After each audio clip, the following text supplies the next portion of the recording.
Hello everybody and welcome to Frugal Finance. Today we're going to look at 10 things that I have stopped buying or cut down on buying in 2020, and I hope to maintain that through 2021 and for the future.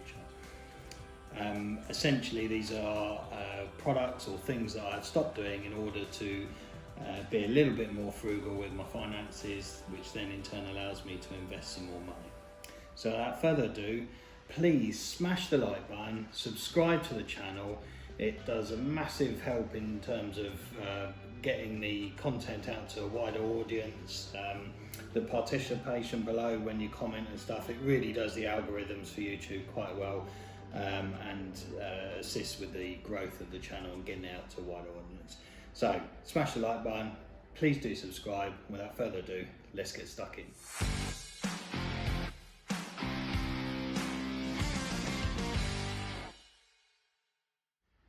So the first thing that I've stopped buying, and I've been doing this a little while now, and it is quite hard, is coffee. So purchasing coffee whilst I'm out and about as part of a morning routine, whatever it might be. And I'm not talking about your kind of coffee cups where you can pre-make at home. They're a really good idea. What I'm talking about is buying coffee from, say, your Starbucks or your Costa coffee machines, your Cafe Nero's, that kind of places on the way to work. You know, your £3-4 coffees, £2.80 here, all that kind of stuff. And I know some people will say, well, you get bonus points and you can collect those and get free coffees. But like any bonus scheme, they are designed to keep you repeating that process, so repeat customer. And essentially what they're giving you is 1 or 2% back. Essentially it's like cash back, which you can probably get if you purchase those things on a credit card. So the reality is that coffee is cheap to make and you're buying it at quite a premium, so there is quite a markup on that, so that's why coffee is quite popular. It's a social thing, I get all of that. But actually, if you were to make a cup of coffee, put it in a reusable takeaway cup, have that on your journey on the way into the office, or if you're going out for a nice walk with friends or something like that, take a thermos mask thing with you. That is going to save you a massive amount of money. A colleague of mine, he would regularly, or used to regularly, spend £3 or £4 a day on coffee on a journey on the way in, on the rest of it, and they would use reusable cups, the branded ones that go with the machines and so on. But you know, over a lifetime, that is quite a lot of money. If you spend £3 a day, that's 15 quid a week, £60 every 4 weeks that you are spending on coffee. If you need to look at what you're spending and stuff, try some of the banking apps, some of the ones like Starling and Tide and so on. They have various things. I mean, some of the bigger banks do it as well, so please shop around. But they have a built-in facility to track your spending, so they can see how much you're spending in places like Costa Coffee or Starbucks or the local petrol station or that cafe next to your office. So that's number one thing I've cut out, which is coffees. So the second thing that I've stopped purchasing is silly little in-car gadgets, you know, phone holders, charging cables, air fresheners, wipes, all that kind of stuff that are specific for cars. Things like cleaning products, you can just buy them anywhere. They're all the same. Wipes are wipes, so you don't have to have special dashboard wipes, that kind of thing. Wipes are wipes. Air fresheners for cars, the little, I'm not talking about the little, the forest or the tree or whatever that you break out of the packet and that smells. They are quite cheap, and if you like that smell, then fine. I'm talking more about your kind of branded candles that have been made into an air freshener that you squidge into the little vent on the dashboard. I'll try and put a picture up, you know, the sort of thing I'm on about. Those sort of ones that are like £5-6 each. They're really expensive and they don't last that long, and actually the smell itself is nice for a short period of time, especially then if you don't have the fans going, it's not going to get circulated around the car. So that's a thing that I have cut out, if you like, buying. So the next thing, the third thing that I've cut out is actual phones. So I don't tend to upgrade my phone nowhere near as much as I used to before. I used to be on this cycle of like once every 24 months, it was like an exciting thing. I'll upgrade my phone and the rest of it. And over time, I realised the reality is it's all about the software. I know the phones do have new features, but they don't tend to go in leaps and bounds like they used to. An iPhone 10 does probably just as much as an iPhone 12. Maybe the camera's a bit better and there are some features. But I don't tend to just get caught in this cycle of I must have a new phone every 2 years and that's when my contract's ended. You're better off purchasing the phone and trying to get longevity out of it. If you've got a contract and you're stuck in for 24 months, at the end of it, negotiate your contract. Don't go up for the next phone up. See if you can eke that phone out for a year.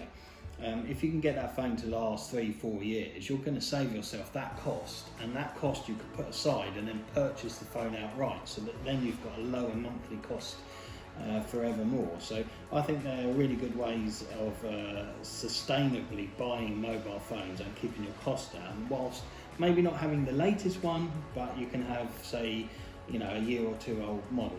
For example, this year I upgraded from an iPhone 7 to an iPhone 11, even though the 12 was out, and that was because the 11 had come down massively in price, and that's a nice big gap for me, a sort of 3.5 year gap for my upgrade of a mobile phone. So the next thing I've stopped buying, although I didn't buy a massive amount of them, is mobile phone cases, so slightly connected to the mobile phones, but this is the case that goes around them. I would have ones that had credit card sleeves in, flaps on the front, bits on the back, you name it. I pretty much had probably half a dozen cases. I only ever used one of them.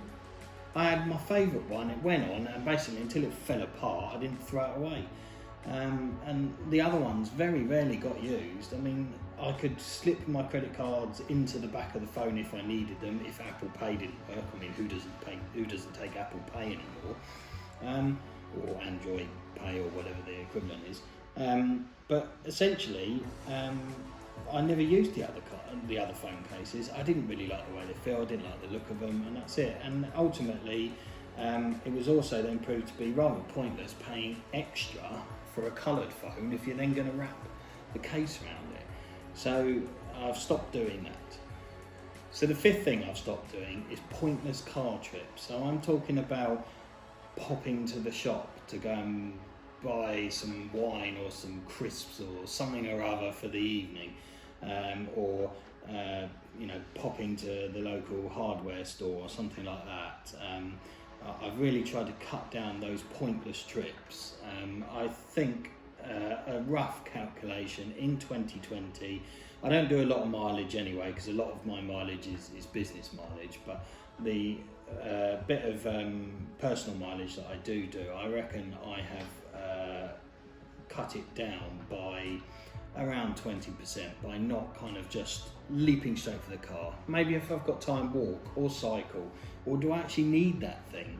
If I sit there for 20 minutes thinking, right, I need a packet of crisps, or I need something from the shops, of bread, whatever it might be, I need some screws or something from B&Q's or whatever, I sit there and I think after 20 minutes, half hour, if I still need that item, then maybe I will go in the car. But if I don't need that item, then obviously, well, what was I worrying about? So item number 6 that I've stopped purchasing, or cut down on at least, is apps. So not in-app purchasing, because I don't tend to do that anyway, but I mean actual apps. So like, for example, MyFitnessPal. I signed up for that and I went for the £40 for the whole year thing in 2020. So I'm thinking, I don't know why I did that. It gives me all of the information I need in reality, and I don't have the time to fill in every single little bit of data on it. So the standard version of the app, which is free, is perfectly suitable. So one of the things that I have cut down on is obviously app purchases. So I have various other ones that you pay maybe $2.99 a month for, £4 or £5 or something like that. I've cut those out because often the free versions kind of did what I wanted to do, or you can find another app that does the bit that you can't do for free in there. And I know sometimes you have to pay for it because there's a nature of incompatibility and not being able to get things to marry up. You're making a photo over here and you want some words on it. These two apps don't talk to each other. but I think most of the time you can find a way around those things. So item number 7 is excessive shoes, but more for me specifically sport shoes. So I have an awful lot of things like cycling shoes, golf shoes, gym shoes, walking, hiking boots, that kind of stuff. And what I've done in 2020 is really try to wear those shoes out rather than just buy more. And then I have this never-ending cycle where I don't seem to really wear the shoes out. They're not fashionable shoes particularly, which I could kind of get if you're a lady or a gent and you like these expensive shoes and you like to collect them and not wear them out because they're classics and things like that. But we're talking about a pair of golf shoes, different seasons, versions of them, or some cycling shoes, that kind of stuff. So what I've done is I've tried to wear those out so that I end up with, maybe if I've got two dips of genre, so like say if you said like cycling shoes, I might have a road pair and I might have an off-road pair. Golf, I might have a winter pair and a summer pair. Well, that's fine, but I don't need the amount of shoes that I've got, so I've tried to cut down on buying excessive shoes. Even though I was buying them in the sale, it's like I'm buying them, but what purpose am I using them for? Am I ever wearing out the other shoes or not, or are we just collecting them forevermore? So that's one of the other things that I've cut out. So the 8th thing that I've cut out is actually buying extra data for my mobile phone. I was able to negotiate a bigger package for actually less money, but assuming that you can't do that, there shouldn't really be any reason why you need to buy extra data if it's only every now and then or a few days before your data ticks over. So what was happening with me is ours ticks over, say the 20th of the month, and I have a package where I share my data with the other mobile phones that are connected with it. So I send the office ones minutes and data and so on, and basically divide it across the SIM cards that I've got connected. But we're getting to the end of the month, and actually I noticed that most of it was all there, but for my usage it would go over and I would need more internet, but I'd only need it for like 2 days and it doesn't roll over. So what I've tried to do is, if I end up in that scenario, is to not buy the internet, because it is grossly more expensive than, say, when you're tied into a contract. I can get 100 gigs for, I don't know, whatever, £20 or something. I don't know what the exact cost of it is. Than with my phone bill here, but 100 gigs for £20, for example. And then if I want 5 gigs at the end, it's like 15-20 quid. For what?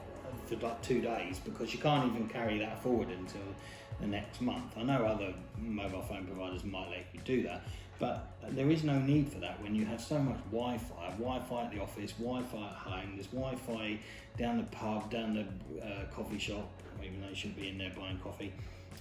There's all those places, shouldn't be down the pub buying beer either, but all those places where you can get free Wi-Fi. So that's one of the things that I've cut. The 9th thing that I've been cutting out in 2020 and continue to do so, or trying to shift towards completely cutting out, is meal planning specifically for work. So you can meal plan for your breakfast and your evening meal, that's fine, but I found it quite hard to meal plan for work, because I work a job where I don't know if I'm in the office all day long or whether I'm going to be going out to a site meeting or whether I need to go and do something. It's a very mixed environment for me, with a lot of different things going on, so to actually plan for the day is quite hard. But actually that's what I told myself, but in reality I can take a packed lunch with a knife and a fork or something in it if I want a salad or put a sandwich or something like that. I don't have to necessarily be in an office in an environment where I can perhaps microwave some soup or something. So I've tried to cut down on that, and when I can't avoid it, what I've tried to really cut down on is buying food from kind of more specialist boutique places. So like your baguette shop or sandwich shop or something like that, where it's like £5 for a baguette, and then you want a packet of crisps with it and a drink, and before you know it, you spent £6.50, £7. What I've tried to do, if I do need to do that, is actually go and buy the kind of supermarket meal deals where you can get a drink, crisp, sandwich for say £3 or something. and that obviously is half the price of going and buying those things individually. Now, I'm all for supporting local and the rest of it, but the reality is they're quite expensive luxuries, and really that's where they should be viewed. If you're buying that on a daily basis, again, £3 a day on a sandwich meal deal, that's 15 quid a week. That's double that if you're buying from the local, baguette shop sandwich maker. So the 10th and final thing that I've tried to cut down on personally is not eating out, because I do enjoy that, as you can probably tell. But it's when I eat out, looking at the occasion. So I would go out and perhaps we would just go out for lunch with the kids or something at the weekend, and we could quite often have a main, a starter, and then maybe some side in the middle or something like that. So what I've tried to do is really reserve those for more specialist occasions and try to cut out the extras. So you go to the Italian and order a pizza. So we're just having a pizza. It's only lunch. Yes, it's a nice treat and the rest of it, but we don't need olives, garlic bread, calamari, all those kind of stuff. I know they're really nice, but actually they often add up. You can buy a pizza, say, I don't know, pepperoni pizza for like $8.99 or something like that at a restaurant, and the calamari costs you £6.70. So it's almost the same price as the pizza. Yes, when you go out in a nice evening and when you've got kids like I have, and I do get the opportunity to go out with my other half, it is a more special occasion. I'm more talking about when you go to the cinema and you're going to sit there and you go out for a pizza beforehand. Try not to have all of those extras, because it turns what is an £8 or £9 or £10 pizza into more like a £20 thing once you've added a drink and the rest of it.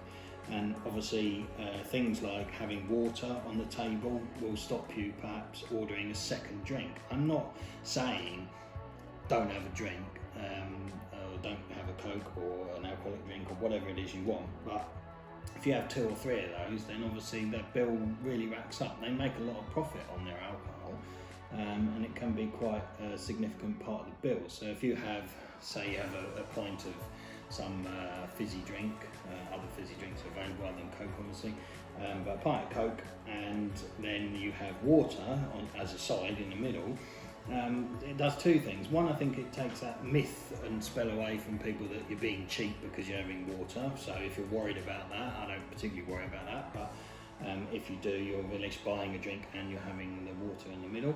And then what happens is when your Coke's finished, you will drink the water. You won't order another Coke, so that will keep your costs down. So that's one of the things that I've been trying to do in order to cut the unnecessary expenditure down. So those are my top 10 things, but I had 2 extra things, which is something I'm going to focus on in 2021. So the first thing is bottled water. I'm going to try and drink less bottled water. In my house, we drink a lot of fizzy water. And whilst we tend to buy the 2 litre jobbies, we do also buy the little ones when we go out in the shop and we're out and about and so on. So I'm going to really try to cut that down for 2 reasons. One is the cost mainly, but secondly, and probably just as important, is the environmental impact of that. We are constantly throwing stuff in our recycling bin, and yes, it's being recycled, but there is an impact of recycling it, using it in the first place. And our recycling bin is quite often full, way before they come and collect it, because of the amount of plastic bottles that we have. So I'm going to try and keep my usage of plastic bottles down as much as I can. I'm not going to, starve myself with a drink, but I'm going to try not to end up in a scenario where we have, numerous plastic bottles. We quite often have, fizzy water goes flat eventually, so if you don't drink it within a certain amount of sort of hours or whatever, then of course it loses its fizz. So I'm going to try and cut those scenarios out.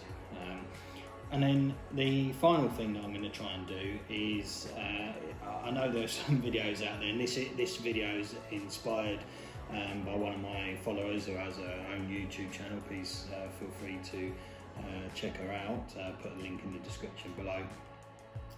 But her stuff is mainly about saving money on makeup and clothing and stuff, and as you can probably tell, I don't use makeup, and clothing wise I have systems in place where I don't tend to go to places like Primark and stuff and buy cheap clothing because I don't feel like it lasts, but I also then don't want to spend loads of money in upmarket, so I'm a more kind of middle ground man. I mean, I did used to like Debenhams because I thought that was quite a thing, but obviously they've gone under now. But there are various other shops, Zara and so on, that tick that kind of good quality but not expensive price range. But from a man point of view, rather than talking about makeup, what I'm going to be talking about is man's toys and DIY rubbish, basically. I have so much stuff. I do love a DIY, and obviously I am a developer as well, and I refurbish properties.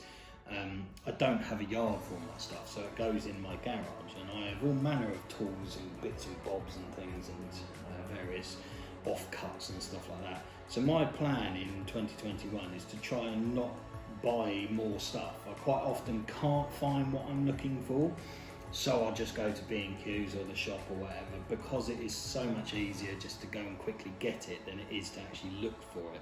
So what I'm going to do is I'm going to have a really good tidy up and actually try and see what materials I have, so that I use those and they don't just sit there, because there's two things. One is I'm spending money I don't need to spend, and then it's taking up space in my garage that I don't need to lose to those things because I could be using them. So those are my two things for 2021 on top of the other things that I've committed to. So bottled water and utilisation of DIY equipment, if you like. So I think that's quite a nice spread, and this is from a male's perspective. Obviously, I do get it that there are a lot of female beauty products, nails and things like that. I can't really talk about those obviously, but also, as I said, there's a link in the description to a similar video to do with that. So yeah, hopefully you really enjoyed this. Please do subscribe. Hit the like button, comment below if there's anything you think I've missed or any ideas you can give me going forward in terms of things that I can cut out that are achievable. Obviously you could cut everything out, I could walk to work every day, but I'm not going to walk to work in the rain. I'm also working from home right now, generally speaking. But yeah, so if there's anything there, please do comment below and let me know. There's also links in the description below to Trading 212 and Freetrade. Both of those are offering you free stocks, or one free stock valued up to £100 with Trading 212 and up to £200 with Freetrade. All you have to do is sign up with either company, credit some money, and then select a stock, and then eventually what happens is you get free stock from them, which could be valued up to those two amounts, 100 or £200. And then just full disclosure, I get a similar share or the same share as you get. So, and then you can start your investing journey in terms of into the stock market and so on, as we've discussed before. So please do check those links out below, and if you haven't already subscribed and hit the like button, please do so, and I shall see you next time.